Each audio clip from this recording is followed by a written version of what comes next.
ॲथरच्या दमदार स्कूटर्स आता कुडाळमध्ये. ॲथर 450 आणि ॲथर रिस्टा. आजच भेट द्या Ather showroom, Mumbai Goa highway, Kudal. Hotel spice कोकणच्या समोर. संपर्क 9730 10 64 77. भाजप युवा मोर्चाचे प्रदेशाध्यक्ष कृष्णराज महाडिक मालवण दौऱ्यावर आले होते. यावेळी त्यांनी पालकमंत्री नितेश राणे यांचं कौतुक केलंय. आज आमच्या कोकण विभाग जो पहिला विभाग आम्ही निवडला होता त्याचा शेवटचा दिवस आहे आणि अतिशय आनंद आहे सांगताना की 21 तारखेला सन्माननीय मुख्यमंत्री देवेंद्र फडणवीस साहेब, त्याचबरोबर आमचे प्रदेशाचे अध्यक्ष रवींद्र चव्हाण साहेब यांच्या हस्ते या जागेर यात्रेची सुरुवात झाली. मी ह्या संपूर्ण कोकण पट्ट्यामध्ये फिरत असताना सुद्धा अनेक सन्माननीय नेते मंडळींची भेट घेतली. त्याचबरोबर प्रामुख्याने आमचे सर्व युवा मोर्चाच्या पदाधिकाऱ्यांना भेटले. आमचा प्रयत्न हा फक्त शासकीय जिल्हे नाही परंतु तालुका वाईजपर्यंत मी प्रत्येक युवा मोर्चाच्या पदाधिकाऱ्यांच्या पर्यंत पोहोचण्याचा प्रयत्न करतो आणि एकत्रित युवा शक्तीचं आणि एक जागर यात्रा म्हणून ह्या संपूर्ण संघटन बांधणी आम्हाला करायची आहे. मला खात्री आहे ज्या पद्धतीने आजचा हा पहिला टप्पा आमचा झाला खूप यशस्वीपणे झाला असं मी म्हणेन. खूप चांगल्या पद्धतीचा रिस्पॉन्स सर्व जिल्ह्यातून आम्हाला मिळालेला आहे.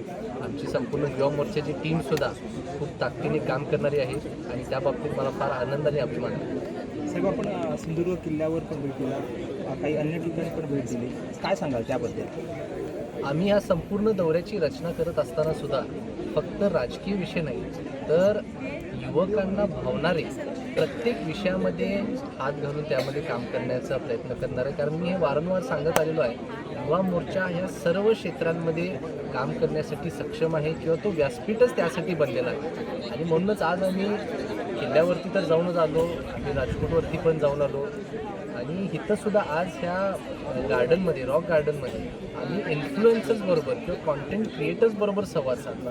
कारण ह्यांचेसुद्धा प्रश्न आहेत, ह्यांचेसुद्धा प्रश्न आम्हाला शासनापर्यंत पोचवायचे आहेत, सोडवून द्यायचे आहेत. त्यामुळे एकत्रित सर्व दृष्टीने विचार करून आम्ही या संपूर्ण दौऱ्याची रचना केली. साहेब, कोकण आणि राणे एक वेगळं नातं आहे. विकासाच्या दृष्टीने कोकणात जो विकास झालेला आहे तो राणे साहेबांच्या माध्यमातून झाला आहे. त्यांच्यासोबत पण आपली चर्चा झाली, त्यांना आपण भेटला आहात. कसं काय विकासाचं त्यांचं विजन आहे आणि आपल्याला काय वाटतं? मी खास करून नितेश राणे साहेबांचं खरंच मनापासून आभार मानेन. कारण खूप चांगलं मार्गदर्शन एका मोठ्या भावासारखं ते मला वारंवार आजपर्यंत करत आलेले आहेत. आजसुद्धा आम्ही जेव्हा त्यांची भेट घेतली आणि कालसुद्धा आम्ही एका कार्यक्रमात एकत्र होतो त्यामध्ये ते युवकांना इतक्या मोठ्या प्रमाणात प्रोत्साहन देतात.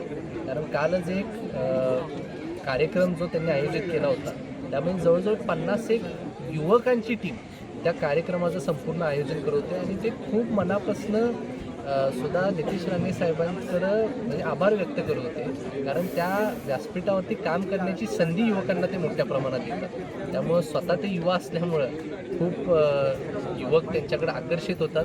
त्यांची काम करण्याची पद्धत अतिशय सुंदर आहे. खूप होल्ड मोठा त्यांचा आता या संपूर्ण जिल्ह्यावरती आलेला आहे आणि माझी एवढीच इच्छा आहे की त्यांच्यासारखेच काही गुण आमच्या सर्व युवा मोर्चाच्या पदाधिकाऱ्यांमध्ये यावे ज्या माध्यमातून आम्ही यशस्वीपणे आमचा संपूर्ण कार्यकाल पार पाडू शकतो. परत केव्हा दौरा असेल किंवा कसं नियोजन असेल काय सांगा? आमचा आता तरी पुढं पश्चिम महाराष्ट्र, उत्तर महाराष्ट्र, मराठवाडा, विदर्भ असा दौरा होईल. हा एकदा पूर्ण दौरा संपला की आम्ही संपूर्ण युवा मोर्चाच्या पूर्ण राज्याच्या टीमला वर्षभराचे कार्यक्रम आमचे नियोजित झालेले आहेत. प्रत्येक महिन्यामध्ये त्यांना काही ना काही असे नवीन कार्यक्रम, नवीन उपक्रम दिले जातील ज्याच्या माध्यमातून युवा पिढी त्या युवा मोर्चाकडे आमच्या आकर्षित होईल. आणि हा संपूर्ण दौरा झाला की मग मी अनेक वेळा परत तिथून पुढं रेग्युलरली कोकण दौरे पण माझे चालूच राहतील. कोकण कसं वाटलं, सिंधुदुर्ग कसा वाटलं, शेवटचं काय? कोकण फारच सुंदर आहे. इथले लोक फार चांगले आहेत, निसर्ग फार सुंदर आहे, जेवणसुद्धा फार छान आहे आणि एकत्रित माझा हा अनुभव कोकणातला जो राहिलेला आहे मला अजिबात असं नाही वाटत की मी आयुष्यभर हा अनुभव विसरू शकेन आणि त्याचं पूर्ण श्रेय ही मी माझ्या संपूर्ण युवा मोर्चाची टीमला देतो.